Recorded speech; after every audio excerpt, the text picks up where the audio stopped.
Assalamualaikum warahmatullahi wabarakatuh.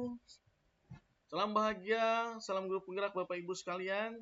Pada kesempatan ini saya akan menyampaikan terkait dengan konteks, yaitu adalah koneksi antar materi pada modul 2.1 pembelajaran berdiferensiasi. Dengan saya Al-Kahfi SPDM PDGR, CGP Angkatan ke-11 dari unit kerja SMK Muhammadiyah 2 Samarinda. Bapak Ibu sekalian, tentunya di awal dari sini ada satu definisi. Apa itu pembelajaran berdiferensiasi? Pembelajaran berdiferensiasi itu adalah satu usaha guru dalam menyesuaikan proses pembelajaran di kelas untuk dapat memenuhi kebutuhan belajar individu murid.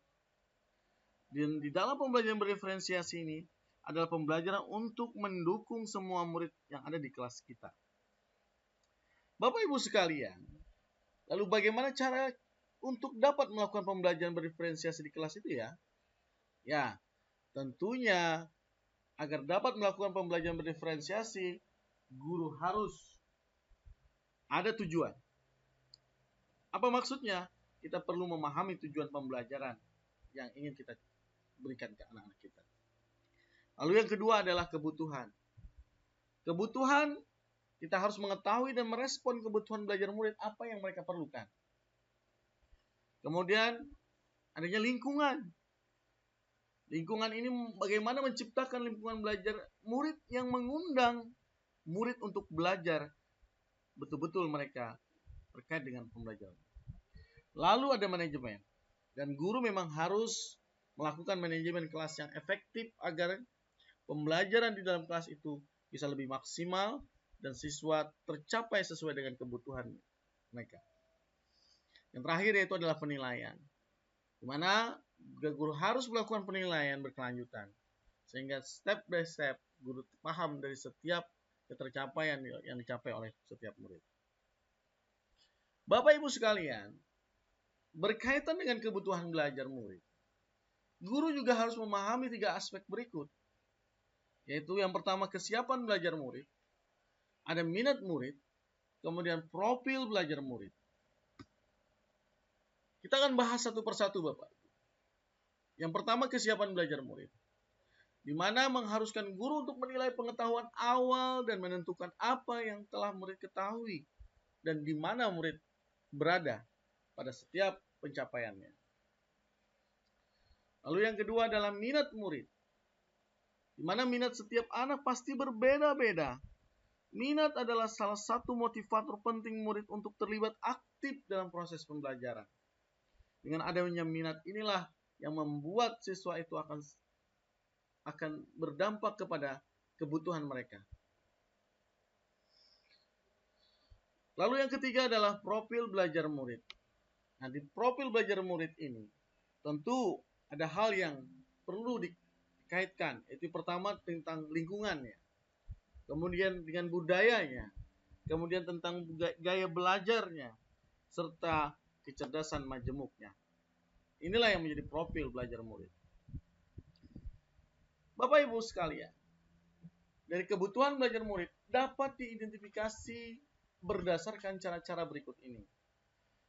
Mengamati perilaku murid-murid, kemudian mengidentifikasi pengetahuan awal, mereview dan melakukan refleksi terhadap praktek pengajaran, berbicara dengan guru sebelumnya, membaca rapot murid di kelas sebelumnya, dan menggunakan berbagai penilaian formatif dan diagnostik. Hal ini sebagai cara untuk mengetahui kebutuhan belajar murid yang kita bisa identifikasi dari awal. Bapak Ibu sekalian, selanjutnya adalah apa yang menjadi strategi kita untuk diferensiasi pembelajaran ini. Ada 3 strategi. Yang pertama diferensiasi konten, yang kedua diferensiasi proses, dan yang ketiga adalah diferensiasi produk. Kita bahas satu persatu Bapak Ibu. Strategi untuk diferensiasi pembelajaran terkait dengan konten atau diferensiasi konten. Hal ini berkaitan dengan apa yang kita ajarkan seperti materi konsep atau keterampilan yang perlu dipelajari berdasarkan kurikulum. Dan masih di diferensiasi konten, perlu kita mendefinisikan sesuatu hal yang bisa dilakukan dengan membedakan pengorganisasian atau format penyampaiannya, bukan mengubah menurunkan standar kurikulum dan sebagainya.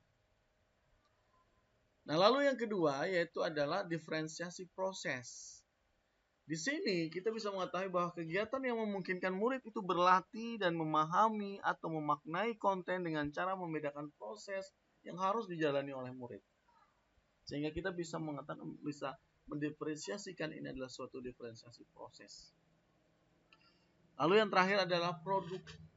Diferensiasi produk ini adalah satu bukti yang menunjukkan apa yang murid telah pahami dengan cara membedakan atau memodifikasi produk sebagai hasil belajar murid. Lalu hasil latihan, penerapan, dan pengembangan apa yang telah mereka pelajari. Hal ini adalah merupakan dari hasil atau produk pembelajaran yang mereka telah dapat. Bapak Ibu. Nah, lalu kita masuk ke adakah keterkaitan antara modul pembelajaran berdiferensiasi dengan modul-modul yang lain? Pada modul 1.1, 1.2, 1.3, 1.4 terhadap modul 2.1 ini, yaitu adalah pembelajaran berdiferensiasi. Kita bahas satu-satu Bapak Ibu, koneksi antara materi modul 1.1 dengan modul 2.1. Hal ini jelas terlihat bahwa untuk dapat melakukan pembelajaran berdiferensiasi, maka guru harus berusaha memenuhi kebutuhan belajarnya. Kebutuhan belajar yang bagaimana? Yaitu sesuai dengan kodrat alam dan kodrat zaman berdasarkan filosofi Ki Hajar Dewantara. Ini jelas sekali koneksinya. Nah, lalu yang kedua, berikutnya adalah modul 1.2 dengan keterkaitannya dengan modul 2.1. Dalam melakukan pembelajaran berdiferensiasi, seorang guru penggerak harus berpihak pada murid dengan bentuk reflektif, mandiri, kolaboratif, dan inovatif untuk mencapai pembelajaran berdiferensiasi yang dapat memenuhi kebutuhan murid. Dengan demikian, seorang guru penggerak dapat mewujudkan kepemimpinan murid dengan menuntun murid merdeka belajar.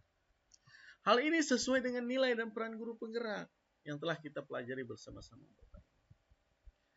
Lalu pada modul 1.3 keterkaitannya dengan modul 2.1 pada pembelajaran berdiferensiasi dapat menjadi salah satu strategi. Untuk apa? Untuk mewujudkan visi guru penggerak yang berpihak kepada murid. Dan terakhir yaitu pada modul 1.4 kaitannya dengan modul 2.1 ini, dalam pelaksanaan pembelajaran berdiferensiasi antara guru dan murid harus ada kesepakatan kelas. Harus ada kesepakatan kelas terlebih dahulu. Agar apa? Agar proses pembelajaran dapat berjalan dengan baik sesuai dengan nilai-nilai budaya positif. Sekian Bapak Ibu, terima kasih atas perhatiannya dan telah menyimak video ini.